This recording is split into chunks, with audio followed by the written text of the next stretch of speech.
खडकोली परिसरात वन विभागाच्या कारवाईवर पुन्हा एकदा प्रश्नचिन्ह निर्माण झालंय।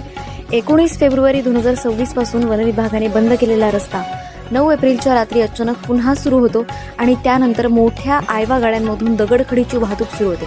ही बाब समोर आल्यानंतर 10 एप्रिलला वनपाल पठाडे यांनी कर्मचाऱ्यांसह जेसीबीच्या माध्यमातून रस्ता खोदून पुन्हा बंद केला। मात्र धक्कादायक म्हणजे 11 एप्रिलच्या रात्री पुन्हा त्या ठिकाणी माती टाकून रस्ता सुरू करण्यात आला आणि मोठ्या प्रमाणात वाहतूक सुरूच आहे।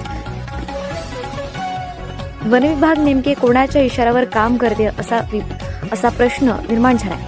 वन विभागाच्या कर्मचारी वरिष्ठ अधिकाऱ्यांना वन विभागाच्या संरक्षणासाठी असलेल्या कायद्यांचा विसर पडला असा प्रश्न निर्माण होतो। या घटनेमुळे परिसरात संभ्रम आणि चर्चा वाढली।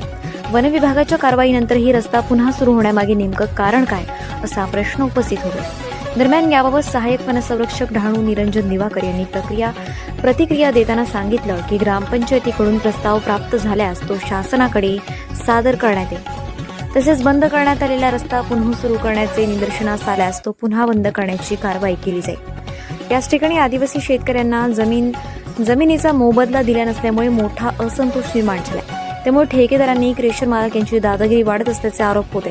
सध्या या रस्त्यावर मोठ्या प्रमाणात दगडखडी वाहतूक सुरू असल्याने वाहतूक कोंडी आणि सुरक्षेचे प्रश्नही निर्माण झाले। मात्र मोठा प्रश्न असा, वन विभागाने बंद केलेला रस्ता वारंवार कसा सुरू होतो, कारवाईनंतर ही परिस्थिती नियंत्रणात येते की नाही आणि यामागे नेमकी जबाबदारी कोणाची?